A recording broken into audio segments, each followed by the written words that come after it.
Grâce à un effort humanitaire et spirituel majeur en Papouasie-Nouvelle-Guinée, des communautés entières se rassemblent, reçoivent des soins médicaux essentiels tout en embrassant un message de foi, d'espoir et de renouveau.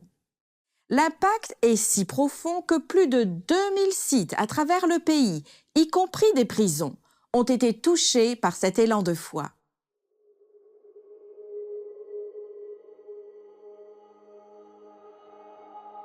En avril, un puissant mouvement a balayé la Papouasie-Nouvelle-Guinée.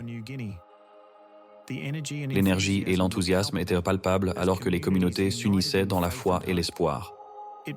Tout a débuté par une méga clinique où des milliers de personnes faisaient la queue pour des soins médicaux fournis par des bénévoles internationaux et locaux. Résultat d'un effort conjoint de la campagne Decimals Toes et de la Radio Mondiale Adventiste, la clinique mobile a transformé la vie de milliers de personnes, dont celles qui ont retrouvé la vue après des opérations de cataracte.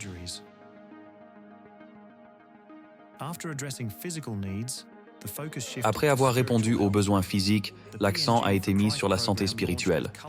Le programme PNG pour Christ a démarré en couleurs et fanfares, avec des chœurs et des cérémonies de levée de drapeaux. Ce programme s'est tenu sur plus de 2000 sites à travers le pays, même dans des prisons. Des intervenants venaient de tout le Pacifique Sud et au-delà, et avaient rejoint des centaines de prédicateurs locaux pour partager l'Évangile avec des foules enthousiastes.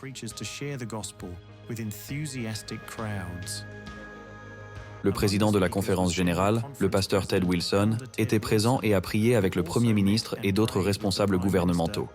PNG pour Christ a touché la vie de nombreuses personnes de tous horizons. Les gens ont accueilli les messages d'espoir et de transformation.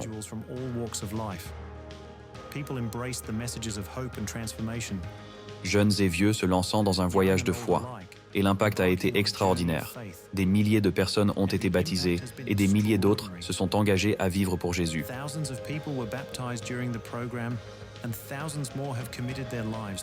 C'est un privilège de voir des personnes venant de tous les horizons, renforçant et affirmant leur foi et leur désir d'être baptisés et d'être appelés disciples de Jésus.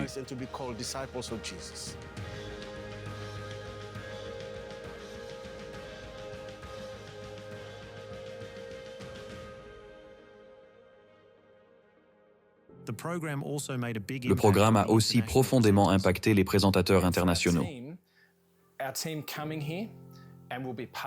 Notre équipe s'associera avec cette province. C'est merveilleux, car nous voyons quelque chose de plus grand, de différent, et nous pouvons tellement apprendre des gens ici. Et je crois que lorsque nous donnons aux autres et les soutenons, nous serons également bénis localement.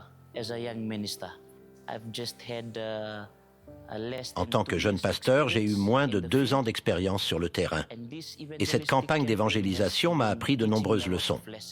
De retour dans mon pays, à l'école où je travaille, je relèverai le défi d'évangéliser davantage, surtout auprès des étudiants que je sers.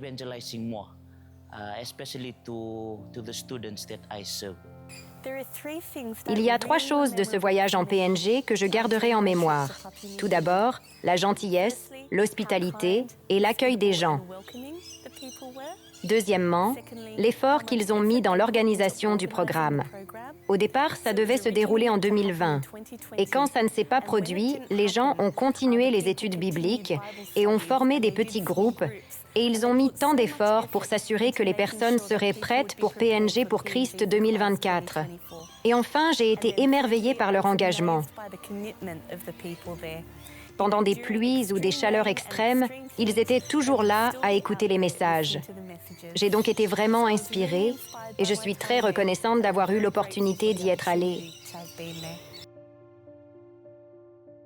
Un événement qui conjugue la santé physique et spirituelle tout en atteignant des personnes de tous âges et de tous horizons.